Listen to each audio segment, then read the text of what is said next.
ಹಂಗಾರೆ ಎಷ್ಟು ಚೆನ್ನಾಗಿ ಡ್ಯಾನ್ಸ್ ಮಾಡಿದ್ರು ಗೊತ್ತಾ ನೀನು? ಎಲ್ಲ ದೃಷ್ಟಿನೂ ನಮ್ ಪುಟ್ಟಿ ಮೇಲೆ ಬಿದ್ದಿರುತ್ತೆ. ಮನೆಗೆ ಹೋದ ತಕ್ಷಣ ದೃಷ್ಟಿ ತೆಗಿಬೇಕ್ರಿ.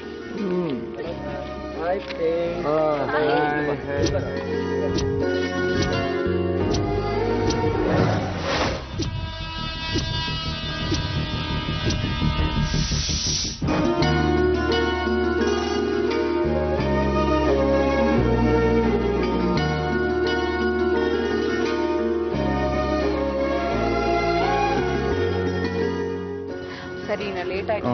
ಹರ್ಷಿಕಾ ಬಾಮ್ಮ, ಲೇಟ್ ಆಯ್ತು. ಮನೆಗೆ ಹೋಗೋಣ ಬಾ ಪುಟ್ಟಿ. ನಮ್ಮ ಮನೆಗೆ ಇನ್ನೊಂದ್ಸರಿ ಬಾ ಪುಟ್ಟ ಆಟ ಆಡುವಂತೆ.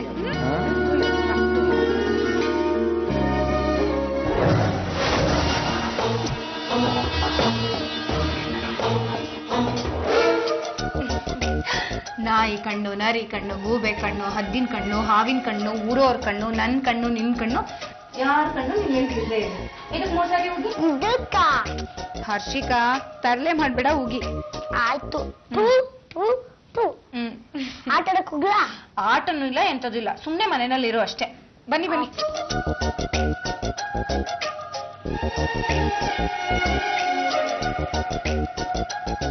ನೋಡ್ರಿ ಎಷ್ಟು ದೃಷ್ಟಿ ಆಗಿದೆ ಅಂತ. ಎಷ್ಟು ಜನದ ಕಣ್ ಬಿದ್ದಿರತ್ತೋ ನಮ್ಗಿಂತ ಮಗಳು ಇಲ್ವಲ್ಲ ಅಂತ. ಮತ್ತೆ ನನ್ ಮಗಳು ಅಂದ್ರೆ ಸುಮ್ನೆನಾ? ಅಪ್ಪ ಅಮ್ಮಂಗೆ ಈಗಾದ್ರೂ ಹೇಳಪ್ಪ ಆಟಡಕ್ ಹೋಗ್ತೀನಂತ. ಹೋಗು ಪುಟ್ಟಿ, ನಾನು ಹೇಳ್ತೀನಿ. ಹರ್ಷಿಕಾ ಬೇಗ ಬರ್ಬೇಕು.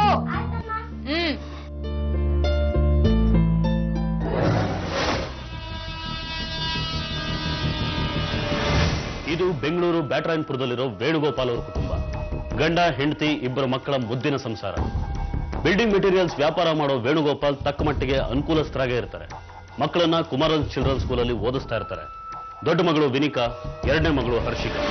ಇಂಥ ಹ್ಯಾಪಿ ಫ್ಯಾಮಿಲಿಯಲ್ಲಿ ನಡೆದ ಒಂದು ಟ್ರಾಜಿಡಿ ಬಗ್ಗೆ ನಾವಿವತ್ತು ನಿಮಗೆ ಹೇಳ್ತೀವಿ. ಇಲ್ಲಿ ಹರ್ಷಿಕಾ ತಾಯಿ ಯಾರ್ದೋ ಕಣ್ಣು ಬಿದ್ದಿದೆ ಅಂತ ದೃಷ್ಟಿ ನಿವಾಳಿಸ್ತಿದ್ರೆ ಅಷ್ಟರಲ್ಲಿ ಒಬ್ಬ ವ್ಯಕ್ತಿ ಈ ಮಗು ಮೇಲೆ ಕೆಟ್ಟ ದೃಷ್ಟಿ ಹಾಕಿದ್ದ. ಮುಂದೆ ಏನಾಗುತ್ತೆ? ಇಷ್ಟೊತ್ತಾಯ್ತು ಇನ್ನೂ ಬಂದಿಲ್ಲ. ಹೋಗ್ಬೇಡ ಅಂದ್ರೆ ಕೇಳಿಲ್ಲ, ನೀವು ಕಳಿಸ್ಬಿಟ್ರಿ. ನೋಡಿ ವಿನಿ, ಹೋಗಿ ಹರ್ಷಿಕನ್ ಕರ್ಕೊಂಬಾ, ನಾ ಊಟಕ್ಕೆ ರೆಡಿ ಮಾಡ್ತೀನಿ. ಬರ್ತಾಳೆ ಬಿಡೆ. ಬೆಳಗ್ಗೆ ಆದ್ರೆ ಸ್ಕೂಲು, ಟ್ಯೂಷನ್ನು, ಹೋಮ್ ವರ್ಕ್ ಇದ್ದಿದ್ದೆ. ಸ್ವಲ್ಪ ಆಟ ಆಡ್ಲಿ ಬಿಡು. ರೀ, ಮಕ್ಕಳ ಮೇಲೆ ಪ್ರೀತಿ ಇರ್ಬೇಕು, ಆದ್ರೆ ಸದ್ರಾ ಕೊಡ್ಬಾರ್ದು. ಆಯ್ತಮ್ಮ, ಅದೇನ್ ಕಲಿಸ್ತೀಯೋ ನೀನೇ ಕಲ್ಸು. ಮೊದ್ಲು ಊಟಕ್ಕೆ ರೆಡಿ ಮಾಡು, ನಡಿ.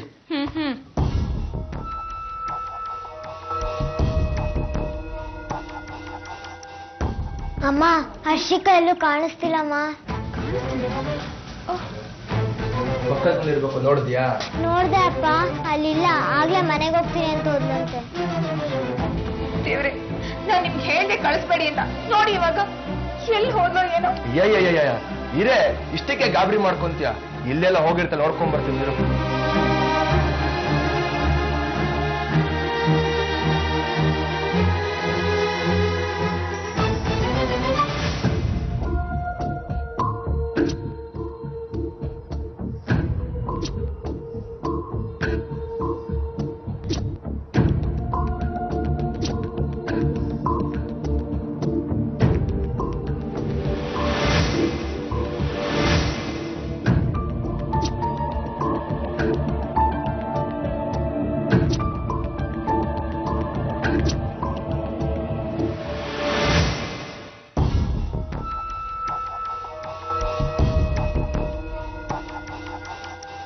ಅಣ್ಣ, ಏನಾಯ್ತು? ಯಾಕೆ ಟೆನ್ಷನ್ ಅಲ್ಲಿ ಇದ್ದೀರಾ? ನಮ್ ಹರ್ಷಿಕಾ ಕಾಣ್ತಿಲ್ಲ ಕಣ ಉಮೇಶ. ಹರ್ಷಿಕಾ ಕಾಣ್ತಾ ಇಲ್ವಾ? ಏನ್ ಹೋದ್ಲು? ಈಗ ಸ್ವಲ್ಪ ಹೊತ್ತು ಮುಂಚೆ ಆಟ ಆಡ್ತಿರ್ತೀನಿ ಹೊರಗೋದ್ಲು. ಎಲ್ಲೂ ಕಾಣ್ತಿಲ್ಲ ಕಣೋ. ಅಣ್ಣ, ಸ್ವಲ್ಪ ಹೊತ್ತಿಗೆ ಮುಂಚೆ ಇಲ್ಲೇ ಮಕ್ಕಳ ಜೊತೆ ಆಟ ಆಡ್ತಾ ಇದ್ಲು. ಆದ್ರೆ ಎಲ್ಲೂ ಹೋದ್ಲೋ ಗೊತ್ತಿಲ್ಲ. ಇವಾಗ ಎಲ್ಲೂ ಕಾಣಿಸ್ತಾ ಇಲ್ಲ. ಸಮಾಧಾನ ಮಾಡ್ಕೊಂಡಿದ್ಯ? ಇಲ್ಲೆಲ್ಲ ಹೋಗಿರ್ತಾರೆ, ಹುಡ್ಕಣ.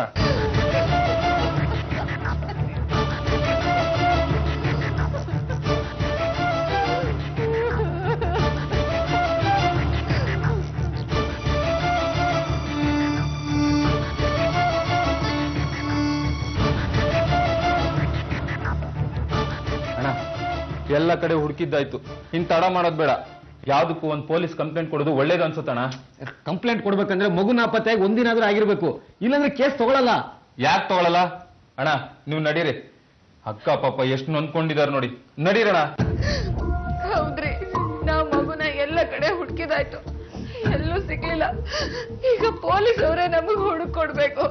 ಬೇಗ ಹೋಗ್ರಿ. ಸರಿ, ನಾನು ಹೋಗಿ ಬರ್ತೇನೆ. ಅಷ್ಟ್ರಲ್ಲಿ ಮಗು ಬಂದ್ರೆ ನನಗೊಂದು ಫೋನ್ ಮಾಡು. ಹಾ, ನಡೀನ.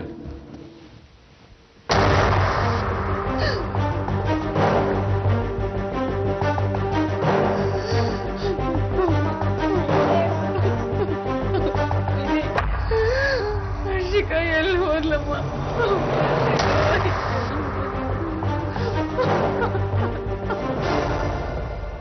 ಏನ್ ಹೆಸರು? ಹರ್ಷಿಕಾ ಅಂತ ಸರ್. ಎಷ್ಟು ವಯಸ್ಸು? 4 ವರ್ಷ. ಫೋಟೋ ಏನಾದ್ರು ತಂದಿದ್ದೀರಾ? ತಂದಿದ್ದೀನಿ ಸರ್.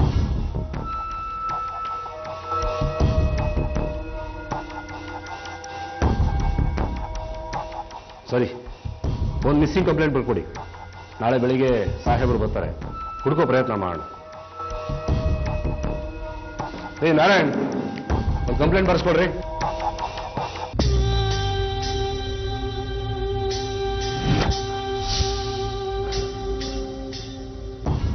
ಒಂದೇ ಒಂದು ದಿನದಲ್ಲಿ ಒಂದು ಕುಟುಂಬದ ನೆಮ್ಮದಿ ಹೇಗೆ ಆಕಸ್ಮಿಕವಾಗಿ ಹಾಳಾಗ್ಬಿಡ್ತು ನೋಡಿ. ವೇಣುಗೋಪಾಲ್ ದಂಪತಿಗಳು ಇಂಥ ಒಂದು ಅನಾಹುತನ ಊಹೆ ಮಾಡೋದಕ್ಕೂ ಸಾಧ್ಯ ಇರಲಿಲ್ಲ. ಮನೆ ಕಣ್ಮಣಿ ಆಗಿದ್ದ ಮಗು ಹರ್ಷಿಕಾ ದಿಢೀರಂತ ನಾಪತ್ತೆ ಆಗ್ತದೆ. ಎಲ್ಲಿಗೆ ಹೋದ್ಲು, ಯಾಕೆ ಹೋದ್ಲು, ಯಾರಾದ್ರೂ ಕರ್ಕೊಂಡು ಹೋದ್ರ ಅಥವಾ ದಾರಿ ತಪ್ಪಿ ಎಲ್ಲಿಗಾದ್ರೂ ಹೋದ್ಲಾ, ಏನೂ ಗೊತ್ತಾಗೋದಿಲ್ಲ. ಪೊಲೀಸರಿಗೆ ದೂರು ಕೊಟ್ಟಿದ್ರು ತಮಗೆ ಗೊತ್ತಿರೋ ಜಾಗಗಳಲ್ಲಿ ಮನೆಗಳಲ್ಲೆಲ್ಲ ಹುಡುಕಾಡ್ತಾರೆ. ಆದ್ರೆ ಹರ್ಷಿಕಾ ಬಗ್ಗೆ ಸಣ್ಣ ಸುಳಿವು ಸಿಗೋದಿಲ್ಲ. ಹೀಗೆ ರಾತ್ರಿ ಕಳೆದು ಬೆಳಗಾಗುತ್ತೆ.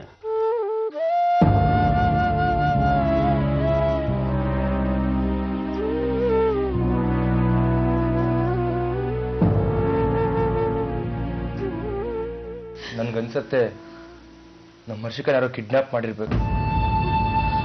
ಅವಳಾಗೆ ಎಲ್ಲೂ ತಪ್ಪಿಸ್ಕೊಳಕ್ ಚಾನ್ಸೇ ಇಲ್ಲ. ಕಿಡ್ನಾಪ್? ನಮ್ಮ ಮಗುನ್ ಯಾರು ಕಿಡ್ನಾಪ್ ಮಾಡ್ತಾರೆ? ಯಾರು ಗೊತ್ತು? ಅಲ್ರಿ, ನಮ್ಮ ಮಗುನ ಕಿಡ್ನಾಪ್ ಮಾಡೋದ್ರಿಂದ ಅವ್ರಿಗೇನ್ ಲಾಭ? ಅದೆಲ್ಲ ಗೊತ್ತಾಗ್ಬೇಕು ಅಂದ್ರೆ ಮೊದಲವ್ರು ಸಿಕ್ಕಾಕೋಬೇಕು. ನಾನು ಉಮೇಶನ್ ಕರ್ಕೊಂಡು ಪೊಲೀಸ್ ಸ್ಟೇಷನ್ ಹೋಗಿ ಬರ್ತೀನಿ. ಸಮಾಧಾನ ಮಾಡು.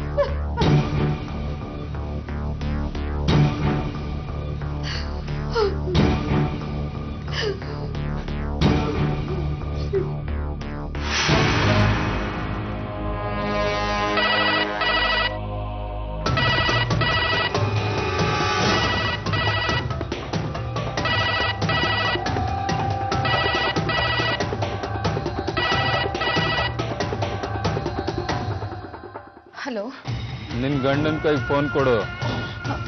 ಅವ್ರ ಮನೆಯಲ್ಲಿಲ್ಲ. ನೀವ್ಯಾಕೆ ಮಾತಾಡ್ತಿರೋದು? ನೋಡು, ನಿಮ್ಗೆ ಮಗು ಜೀವಂತವಾಗಿ ಬೇಕಾಗಿದ್ರೆ ನನ್ ಮಗು ನಿನ್ನ ಹತ್ರ ಇದೆಯಾ? ಎಲ್ಲಿದ್ಯಾ ನೀನು? ನೀನ್ ಯಾರಪ್ಪ? ನೋಡು, ನನ್ ಮಗುನೇನು ಮಾಡ್ಬೇಡಪ್ಪ ಪ್ಲೀಸ್. ನನ್ ಮಗುನೇನು ಮಾಡ್ಬೇಡ. ಹಲೋ, ಮಾತಾಡು. ಹಲೋ.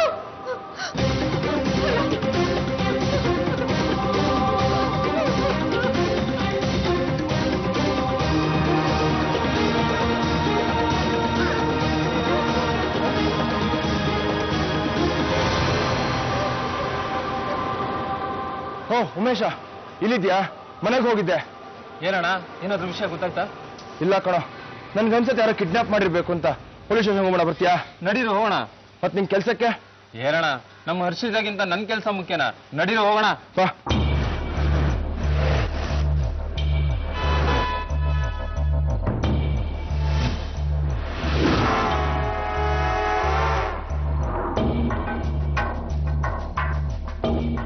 ಜನವರಿ 18, 2013 ಬೆಳಿಗ್ಗೆ 9:30. ಅದೇ ಸರ್, ನಿನ್ನೆ ರಾತ್ರಿ ಬಂದು ಮಗು ಕಳೆದೋಗಿದೆ ಅಂತ ಕಂಪ್ಲೇಂಟ್ ಕೊಟ್ಟೋಗಿದೆ ಅಂತ ಹೇಳಿದ್ನಲ್ಲ, ಅವರೇ ಇವರು. ಕೂತ್ಕೊಳ್ಳಿ.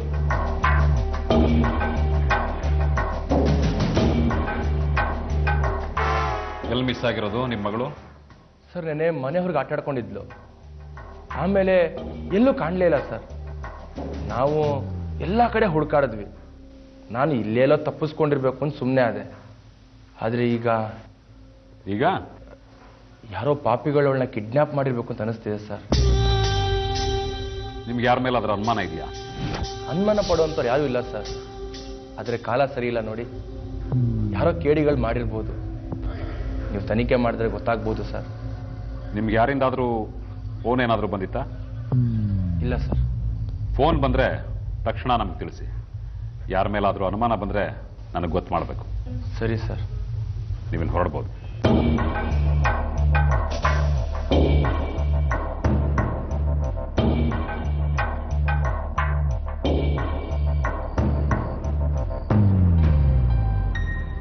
ಅಣ್ಣ, ಯಾರೋ ನಿಮ್ ಬಗ್ಗೆ ಚೆನ್ನಾಗಿ ತಿಳ್ಕೊಂಡಿರೋರು ಈ ಕೆಲಸ ಮಾಡಿರ್ತಾರ ಅಣ್ಣ.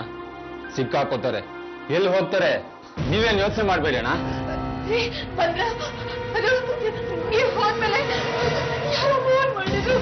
ಫೋನ್ ಮಾಡಿದ್ರಾ? ಯಾರು? ಏನಂತೆ? ಯಾರು ಅಂತ ಗೊತ್ತಿಲ್ಲ. ನಿಮ್ಗೆ ನಿಮ್ಮ ಮಗು ಜೀವಂತವಾಗಬೇಕಾದ್ರೆ ಜೀವಂತವಾಗಿರ್ಬೇಕಾದ್ರೆ ಆಯ್ತಾರೆ. ಅಷ್ಟೊಳಗೆ ಫೋನ್ ಕಟ್ಟಾಯ್ತು. ಈಗ ಯಾಕೋ ಭಯ ಆಗ್ತಾ ಇದೆ. ಅಕ್ಕ, ಆ ವಾಯ್ಸ್ ಯಾರ್ದು ಅಂತ ಏನಾದ್ರು ಗೊತ್ತಾಯ್ತಾ? ಇಲ್ಲ, ಪರಿಚಯ ಧ್ವನಿ ತರ ಇಲ್ಲ ಅದು. ನಾನು ಹೇಳಿಲ್ವಾ ಇದ್ಯಾವುದೋ ಕಿಡ್ನಾಪರ್ಗೆ ಕೆಲಸ ಅಂತ? ಅಣ್ಣ, ಅವ್ನ್ ಮತ್ತೆ ಫೋನ್ ಮಾಡ್ತಾನೆ. ಆ ನಂಬರ್ ಯಾರ್ದು ಅಂತ ಗೊತ್ತಾದ್ರೆ ಪೊಲೀಸ್ನವರು ಅರ್ಧ ಗಂಟೆ ಪತ್ತೆ ಹಚ್ಚುತ್ತಾರೆ. ಅಲ್ಲ, ಅದು ಆ ಕಿಡ್ನಾಪ್ ಮಾಡಿದವನಿಗೆ ನೀವು ಪೊಲೀಸ್ ಕಂಪ್ಲೇಂಟ್ ಕೊಟ್ಟಿದೆ ಅಂತ ಗೊತ್ತಾದ್ರೆ ನಿಮ್ಮ ಮಗು ಜೀವಕ್ಕೆ ಅಪಾಯ ಅಲ್ವಾ? ನನ್ ಮಗುಗೇನು ಆಗ್ಬಾರ್ದು, ನನ್ ಮಗುಗೇನು ಆಗ್ಬಾರ್ದು. ಅಯ್ಯೋ, ಇವಾಗ ಏನ್ ಮಾಡೋದು?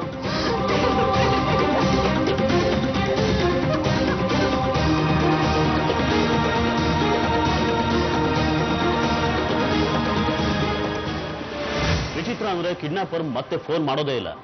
ಬ್ಯಾಟರಾಯನ್ಪುರ ಪೊಲೀಸ್ನವರು ಎಲ್ಲಾ ಸ್ಟೇಷನ್ಗಳಿಗೂ ಹರ್ಷಿಕಾ ಬಗ್ಗೆ ಮಾಹಿತಿ ನೀಡುತ್ತಾರೆ. ಅನುಮಾನ ಇರೋ ಕಡೆ ಎಲ್ಲ ಹುಡುಕಾಡ್ತಾರೆ, ಸಾಕಷ್ಟು ತನಿಖೆ ನಡೆಸ್ತಾರೆ. ಆದರೂ ಹರ್ಷಿಕಾ ಬಗ್ಗೆ ಯಾವುದೇ ಸುಳಿವು ಸಿಗೋದಿಲ್ಲ. ಹೆತ್ತವರ ಆತಂಕ ದಿನೇ ದಿನೇ ಹೆಚ್ಚಾಗುತ್ತೆ. ಹೀಗೆ 10 ದಿನಗಳು ಕಳೆದು ಹೋಗುತ್ತೆ. ಆಗ ನೈಸ್ ಕಂಪನಿಲಿ ಫೀಲ್ಡ್ ಸೆಕ್ಯೂರಿಟಿ ಆಫೀಸರ್ ಆಗಿ ಕೆಲಸ ಮಾಡ್ತಾ ಇದ್ದ ಚನ್ನಮರಿಗೌಡ ಅನ್ನೋರ್ಗೆ ರಿಂಗ್ ರೋಡ್ ಹತ್ರದ ಗುಡ್ಡದ ಬಳಿ ಅನುಮಾನಾಸ್ಪದವಾದ ದೃಶ್ಯ ಕಾಣುತ್ತೆ. ಜನವರಿ 26, 2013 ಮಧ್ಯಾಹ್ನ 3 ಗಂಟೆ.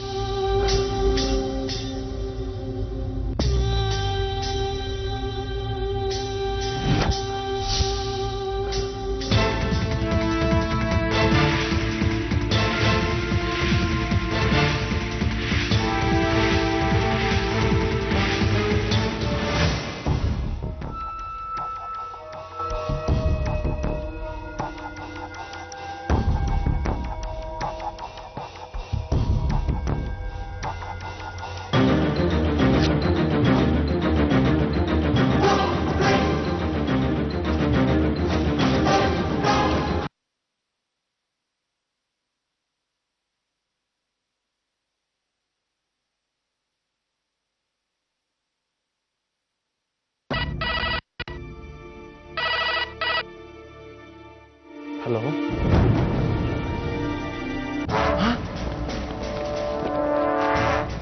ಸರಿ ಸರ್, ಈಗಲೇ ಬರ್ತೀನಿ. ಯಾರದ್ರಿ ಫೋನು? ಏನಾಯ್ತು? ನಡಿ ಹೋಗೋಣ. ಎಲ್ಲಿಗೆ? ನಾನು ಹೇಳ್ತೀನಿ ನಡಿ. ಅಲ್ಲ ರೀ, ನಡಿ ಹೋಗೋಣ.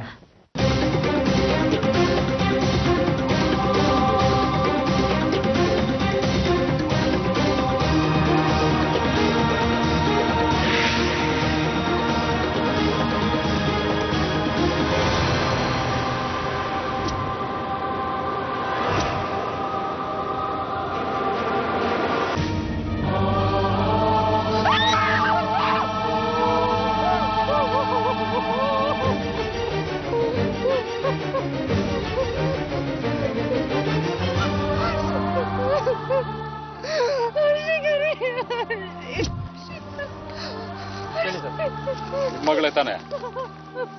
ಹೌದು ಸರ್, ನನ್ನ ಮಗಳೇ. ನೋಡಿ, ಬಾಡಿ ಕಂಡೀಷನ್ ನೋಡಿದ್ರೆ ನಿಮ್ಮ ಮಗಳು ಅಂತ ಗುರ್ತು ಹಿಡಿಯೋ ಸ್ಥಿತಿನಲ್ಲೇ ಇಲ್ಲ. ಸರಿಯಾಗಿ ನೋಡಿ, ನಿಮ್ಮ ಮಗಳೇ ತಾನೆ? ನನ್ನ ಮಗಳೇ ಸರ್, ನನ್ನ ಮಗಳೇ ಸರ್.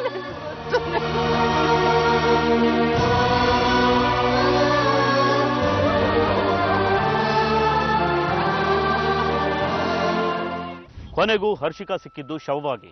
ಪೋಸ್ಟ್ ಮಾರ್ಟಂನಲ್ಲಿ ಅದು ಕೊಲೆ ಅನ್ನೋದು ಸ್ಪಷ್ಟವಾಗಿ ಗೊತ್ತಾಗಿತ್ತು. ಮೊದಲು ತಲೆಗೆ ಬಲವಾದ ಏಟು ಬಿದ್ದಿತ್ತು, ಆನಂತರ ಉಸಿರುಗಟ್ಟಿ ಸಾಯಿಸಲಾಗಿತ್ತು.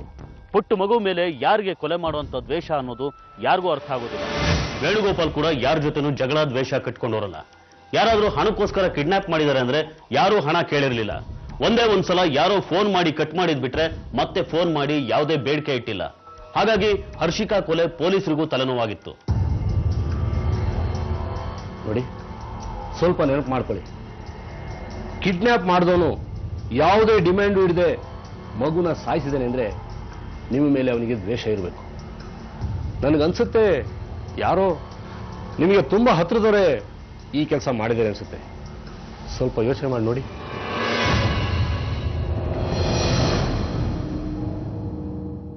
ಇಲ್ಲ ಸರ್, ನಾನು ತುಂಬಾ ಯೋಚನೆ ಮಾಡಿದೆ, ಆದ್ರೆ ಯಾರೊಂದು ಗೊತ್ತಾಗ್ತಿಲ್ಲ. ಅದು ಅಲ್ಲದೆ ಯಾರಿಗಾರ ನನ್ನ ಮೇಲೆ ದ್ವೇಷ ಇದ್ರೆ ನನಗೇನಾದ್ರೂ ಮಾಡಬೇಕು. ಪಾಪ ಮಗು ಏನ್ ಸಾರ್ ಮಾಡ್ತು. ಕೊಲೆ ಮಾಡೋ ಕಟುಕರಿಗೆ ಅಂಥ ವಿಚಾರಗಳನ್ನ ಯೋಚನೆ ಮಾಡೋ ಶಕ್ತಿ ಇರೋದಿಲ್ಲ. ಅದರಲ್ಲೂ ಒಂದು ಮಗುನ ಅಮಾಯಕವಾಗಿ ಕೊಂದಿದ್ದಾನೆ ಅಂದ್ರೆ ಅವನ ಮನಸ್ಥಿತಿ ಎಷ್ಟು ವಿಕೃತವಾಗಿದೆ ಅಂತ ಗೊತ್ತಾಗುತ್ತೆ. ಅವನೇನಾದ್ರೂ ನನ್ನ ಕೈಗೆ ಸಿಗಬೇಕು. ಯಾರು ಸಿಗ್ತಾರೋ ಬಿಡ್ತಾರೋ, ಆದ್ರೆ ನಮಗಂತೂ ನಮ್ಮ ಮಗು ವಾಪಸ್ ಸಿಗೋದಿಲ್ವಲ್ಲ ಸರ್, ಸಿಗೋದಿಲ್ಲ. ನೋಡಿ ಅಮ್ಮ, ಯಾವುದೇ ಕಾನೂನಿಗೂ ಸತ್ತಿರೋರ್ನ ವಾಪಸ್ ತಂದುಕೊಟ್ಟು ನ್ಯಾಯ ಕೊಡ್ಸಕ್ಕಾಗೋದಿಲ್ಲ. ಹಾಗಂತ ನಿಮ್ಗಾಗಿರೋ ಅನ್ಯಾಯ ಮತ್ತೊಬ್ಬರಿಗೆ ಆಗ್ಬಾರ್ದಲ್ವಾ?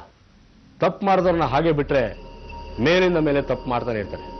ನೋಡಿ, ನಿಮ್ಗೆ ಯಾವುದೇ ಅನುಮಾನ ಬಂದರೂ ತಕ್ಷಣ ನಂಗೆ ತಿಳಿಸಿ, ನಾನಿನ್ನು ಬರ್ತೇನೆ.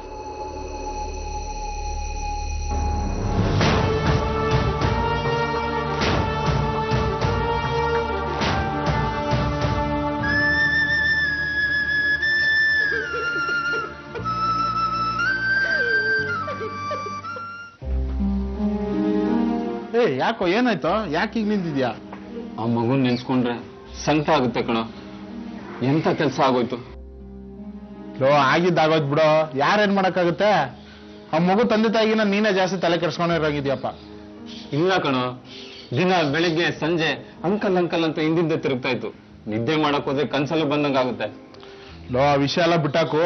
ಈಗ ಸುಂಗುದ್ ಕಟ್ಟೆಲ್ಲ ಒಂದು ಬಾಡಿಗೆ ಇದೆ, ಬಾ ಹೋಗೋಣ ಬಾ. ಇಲ್ಲಪ್ಪ, ನೀನೇ ಹೋಗು, ನಾನ್ ಬರಲ್ಲ. ನೀನ್ ಏನಲ್ಲ, ನೀನು ಜಾಸ್ತಿ ತಲೆ ಕೆಡ್ಸ್ಕೊಬೇಡ. ಗಾಡಿ ಕೀ ಕೊಡು. ತಗೊಳಪ್ಪ, ಹೋಗು.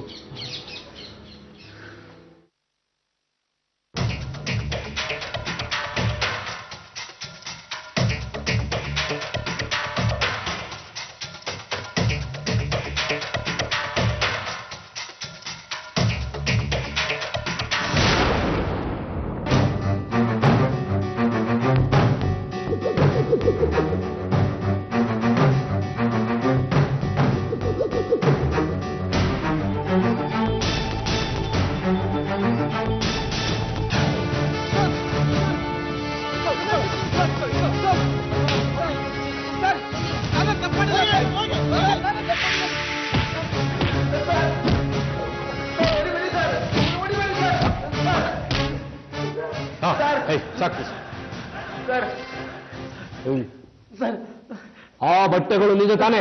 ಸರ್, ಅದು ಅದು ಸರ್. ಏನದು? ಅದು ಸರಿಯ ಸರ್, ಸರ್ ಬಟ್ಟೆಗಳೇನು ನಂದೆ. ಹಾ, ನನಗೆ ಡೌಟ್ ಇತ್ತು ಆ ಕೆಲಸ ನೀನೇ ಮಾಡಿರ್ತೀಯ ಅಂತ. ಹೇಳು, ಆ ಮಗುನ ಯಾಕೆ ಕೊಲೆ ಮಾಡಿದೆ ಹೇಳು. ಸರ್, ಕೊಲೆನ ನಾನ್ಯಾಕೆ ಮಾಡ್ಲಿ ಸರ್? ಕೊಲೆ ನಾನು ಮಾಡಿಲ್ಲ ಸರ್. ಆ ಕೊಲೆಗೂ ನನಗೂ ಸಂಬಂಧನೇ ಇಲ್ಲ ಸರ್. ಡೆಡ್ ಬಾಡಿ ಪಕ್ಕದಲ್ಲಿ ನಿನ್ ಬಟ್ಟೆ ಸಿಕ್ಕಿದೆ, ಅದು ನಂದೆ ಅಂತ ನೀನು ಒಪ್ಕೊಂಡಿದ್ಯಾ. ಈಗ ನೋಡಿದ್ರೆ ಕೊಲೆಗೂ ನನಗೂ ಸಂಬಂಧ ಇಲ್ಲ ಅಂತ ಹೇಳ್ತಾ ಇದೀಯಾ. ಏನ್ ತಿಳ್ಕೊಂಡಿದ್ಯಾ ನನ್ನ? ಸರ್, ನಮ್ಮ ತಾಯನಿಗೆ ನಾನು ಹೇಳ್ತಾ ಇರೋದು ನಿಜ ಸರ್. ಆ ಬಟ್ಟೆಗಳೆಲ್ಲ ನಂದೆ, ಆದ್ರೆ ನಾನು ಕೊಲೆ ಮಾಡಿಲ್ಲ ಸರ್, ಕೊಲೆ ಮಾಡಿಲ್ಲ. ಹಾಗಿದ್ಮೇಲೆ ಆ ಬಟ್ಟೆಗಳು ಅಲ್ಲಿಗೆ ಹಾಗೋಯ್ತು. ಸರ್, ಅದು 15 ದಿನದಿಂದ ನಮ್ಮ ಮನೆ ಫ್ರಿಡ್ಜ್ ಸರ್ವಿಸ್ ಮಾಡಕ್ಕಂತ ಆಟೋ ತರಿಸಿದ್ದೆ. ಆಟೋದಲ್ಲಿ ಫ್ರಿಡ್ಜ್ ಇಡುವಾಗ ಸ್ಕ್ರಾಚ್ ಆಗ್ಬಾರ್ದಂತ ಹಳೆ ಬಟ್ಟೆಗಳು ನೆಟ್ಟಿದೆ ಸರ್. ಅಷ್ಟೇ ಸರ್ ನನಗೆ ಗೊತ್ತಿರೋದು, ಅಷ್ಟೇ. ಆಟೋದವನಿಗೆ ಬಟ್ಟೆ ಕೊಟ್ಟಿದ್ಯಾ? ಯಾರು ಅವನು? ಹೇಳು, ಹೇಳು ಬೇಗ. ಅಂತೂ ಪೊಲೀಸರಿಗೆ ಕೊನೆಗೂ ಒಂದು ಸುಳಿವು ಸಿಕ್ಕಾಗಾಯ್ತು. ಒಂದು ಸಣ್ಣ ಸುಳಿವು ತನಿಖೆಗೆ ದೊಡ್ಡ ತಿರುವನ್ನೇ ನೀಡುತ್ತೆ ಅನ್ನೋದು ನಿಜ.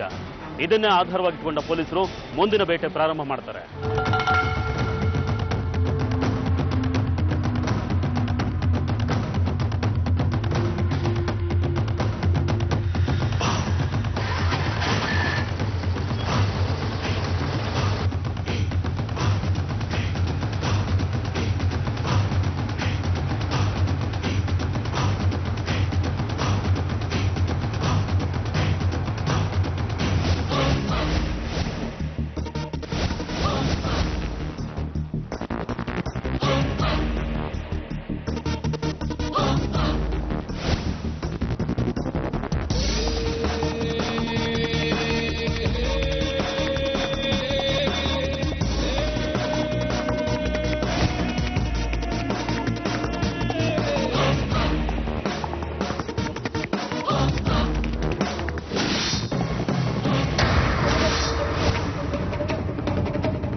ನಾನು ಸಾಯಂಕಾಲ ಸಿಗ್ತೀನಿ ಬರ್ಲಾ ಸರಿ ಮಗ, ಸಂಜೆ ಬಾಡಿಗೆ ಮುಗಿಸ್ಕೊಂಡು ಫೋನ್ ಮಾಡ್ತೀನಿ. ಆಯ್ತು ಕಣ. ಸರ್, ಆಟೋ ಅದು ಉಮೇಶಿಂದೆ. ಆದ್ರೆ ಅವತ್ತು ಅವನ ಫ್ರೆಂಡ್ ಚೇತನ್ ಬಂದಿದ್ದ ಸರ್. ಅವನನ್ನ ಚೇತನ್ ಅಂತ ಕರೀತಾರೆ. ರೀ ಗೋವಿಂದು, ನೋಡಿ ಉಮೇಶ್ ನಾನು ಹೋಗ್ತಾ ಇದ್ದಾನೆ, ಅವನ್ನ ಫಾಲೋ ಮಾಡಿ. ಏನಾದ್ರು ಇದ್ರೆ ತಕ್ಷಣ ಫೋನ್ ಮಾಡಿ ನನಗೆ. ಡ್ರೈವರ್ ನೋಡಿ, ಆಟೋನ ಫಾಲೋ ಮಾಡಿ.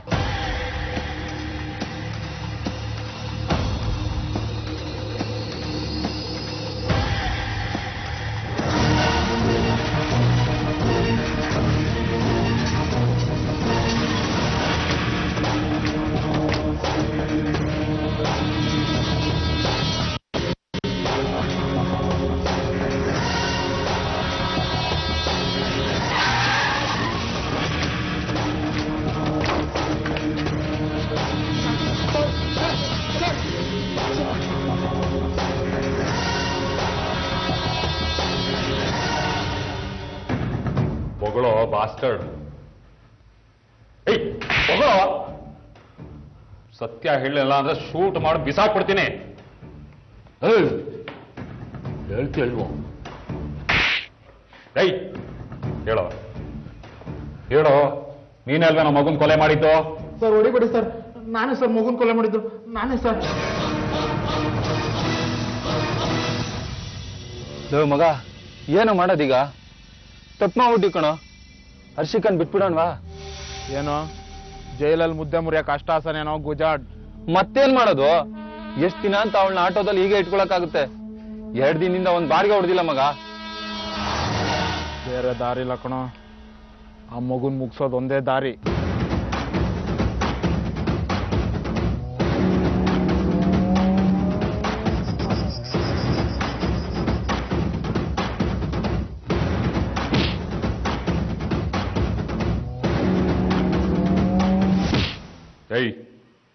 ನಿನ್ ಜೊತೆಗಿದ್ದವನು ಯಾರೋ? ಸರ್ ಅದು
ಬಡ್ಡಿ ಮಗನೇ, ನೀನಾ ಜೊತೆ ಇಟ್ಕೊಂಡೆ ಬೆನ್ನಿಗೆ ಚೂರಿ ಹಾಕಿದ್ಯಾ?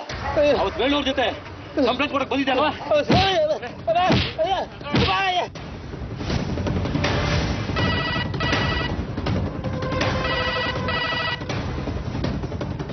ಹಲೋ, ಇಬ್ರು ಆರೋಪಿಗಳು ಸಿಕ್ಕಿದ್ದಾರೆ.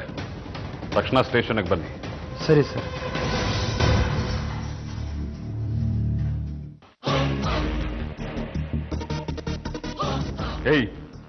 ರಾಸ್ಕಲ್, ಕೊಲೆ ಮಾಡಿದ್ಮೇಲೆ ಏನೋ ಮಾಡಿದ್ರಿ?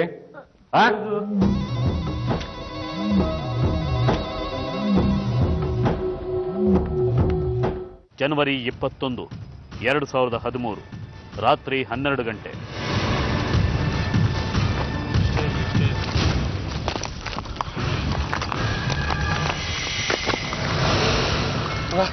ಈ ಮ್ಯಾಟು ಬಟ್ಟೆ ಎಲ್ಲ ಬ್ಲಡ್ ಆಗಿದೆ, ಏನು ಮಾಡ್ಲಿ? ಮೊದಲು ಬಟ್ಟೆ ಬಿಸಾಕೋ, ಹಂಗೆ ಈ ಮ್ಯಾಟು ಬಿಸಾಕೋ.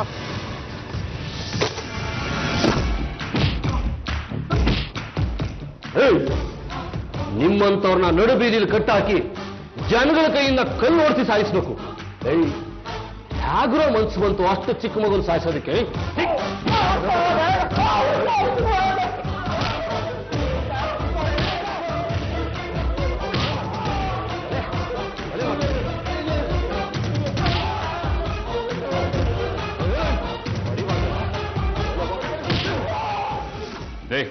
ಬಿಡ್ರಿ, ಸತ್ಗಿತ್ ಹೋದ್ರ ಕಷ್ಟ. ಏಯ್ ಹೇಳ್ರೋ, ಯಾಕ್ರೋ ಮಗುನ್ ಕಿಡ್ನಾಪ್ ಮಾಡಿದ್ರಿ? ಹೇಳೋ, ಯಾವ ಉದ್ದೇಶದಿಂದ ಮಗುನ ಅಪಹರಣ ಮಾಡಿದ್ರಿ?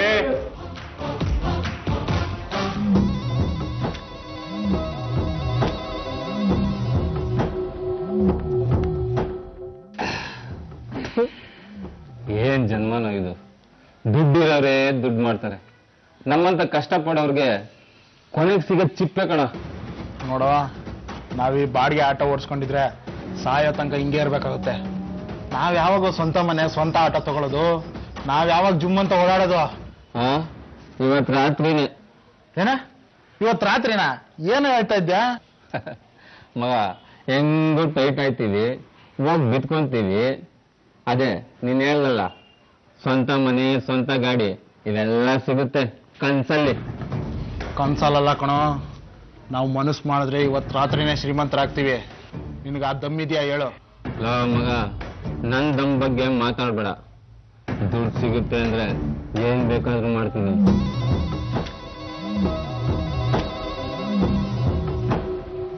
ಕಿಡ್ನಾಪ್ ಮಾಡೋಣ ಕಣೋ.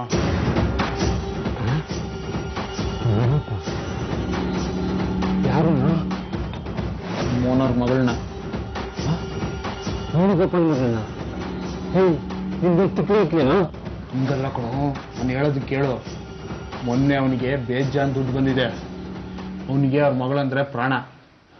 ನಾವು ಅವನ ಮಗಳನ್ನ ಕಿಡ್ನಾಪ್ ಮಾಡಿದ್ರೆ ನಮಗೆ ಬೇಕಾದಷ್ಟು ಹಣ ಕೊಡ್ತಾನೆ. ನಾವು ಅವಾಗ ಸ್ವಂತ ಆಟಗಳು ತಗೋಬೋದು. ಏನಂತೀಯ? ಮಗ, ತಗ್ಲಾಕೊಳ್ಳೋದೇನೋ? ಹೆದರ್ಕೊಂಡ್ರೆ ಏನು ಸಾಸಕ್ಕಾಗಲ್ಲ.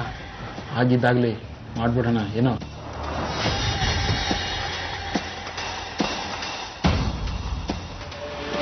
ಉಮೇಶ ಮೂಲತಃ ಬಾಗಲಕೋಟೆ ಜಿಲ್ಲೆಯ ಹುನಗುಂದ ತಾಲೂಕಿನವನು.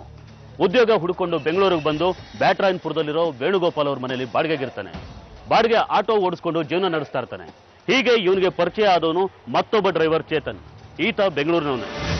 ಈತ ಅಲ್ಲಿ ಇಲ್ಲಿ ಡ್ರೈವಿಂಗ್ ಕೆಲಸ ಮಾಡ್ಕೊಂಡಿರ್ತಾನೆ. ಆಗಾಗ ವೇಣುಗೋಪಾಲ್ ಜೊತೆಗೂ ಕೆಲಸ ಮಾಡ್ತಿರ್ತಾನೆ.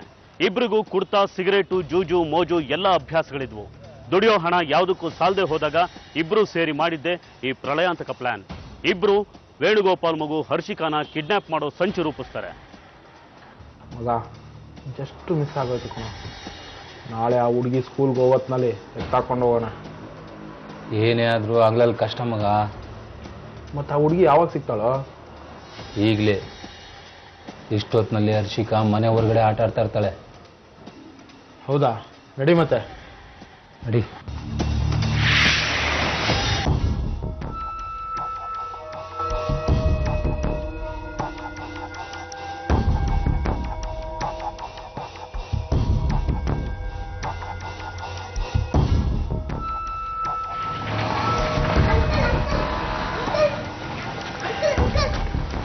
ಏನ್ ಹರ್ಷಿಕಾ?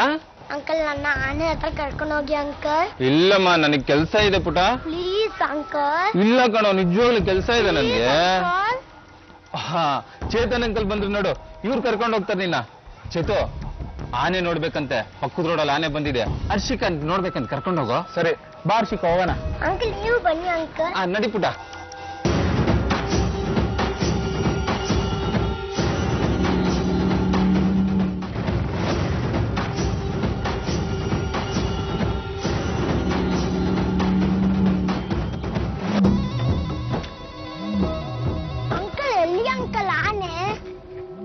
ಬರುತ್ತೆ ಇರಮ್ಮ.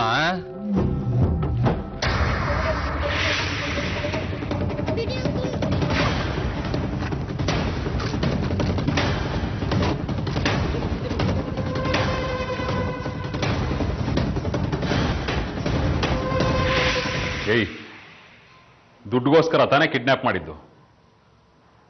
ದುಡ್ಡು ಕೇಳೋದ್ ಬಿಡ್ಬಿಟ್ಟು ಕೊಲೆ ಹಾಕೋ ಮಾಡಿದ್ರಿ?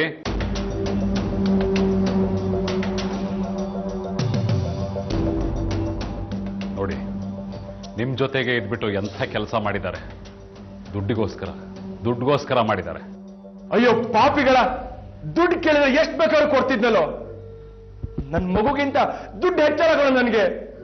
ಅದಕ್ಕೆ ಆ ಮಗು ಜೀವ ಯಾಕೋ ತೆಗೆದ್ರಿ? ಏಯ್, ಹೇಳೋ, ಹೋಗ್ಲೋ.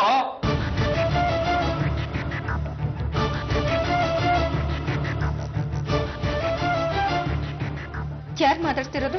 ನಿನ್ ಗಂಡನ್ ಕೈ ಫೋನ್ ಕೊಡೋ. ಅವ್ರ ಮನೆಯಲ್ಲಿಲ್ಲ. ನೀವ್ಯಾರು ಮಾತಾಡ್ತಿರೋದು? ನೋಡೋ, ನಿಮ್ಗೆ ಮಗು ಜೀವಂತವಾಗಿ ಬೇಕಾಗಿದ್ರೆ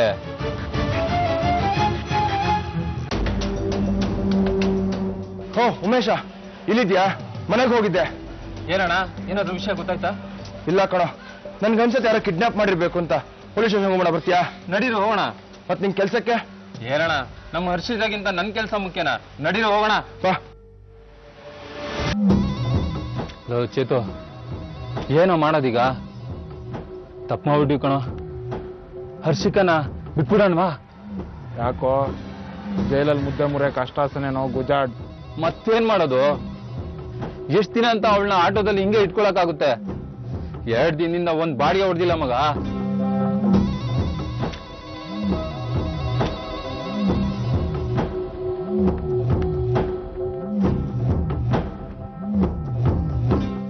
ಬೇರೆ ದಾರಿ ಇಲ್ಲ ಕಣೋ, ಆ ಮಗುನ್ ಮುಗ್ಸೋದು ಒಂದೇ ದಾರಿ.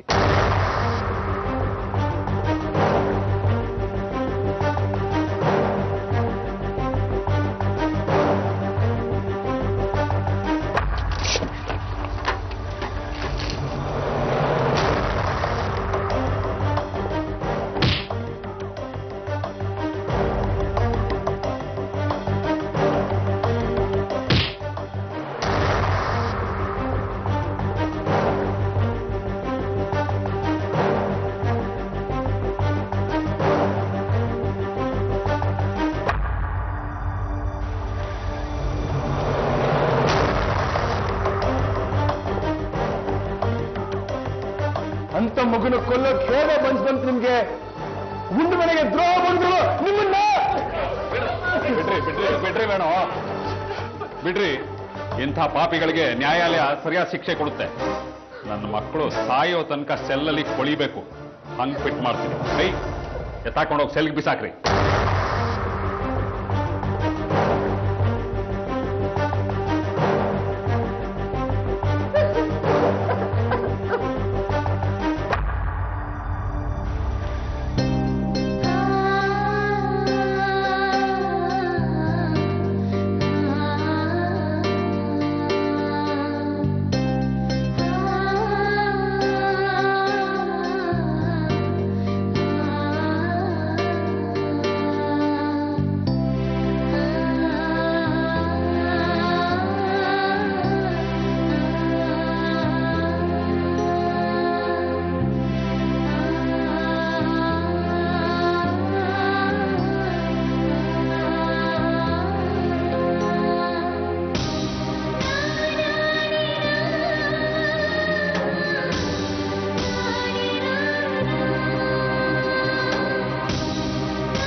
ಹೇಳಪ್ಪ, ಆಟ ಹೋಗ್ತೀನಪ್ಪ.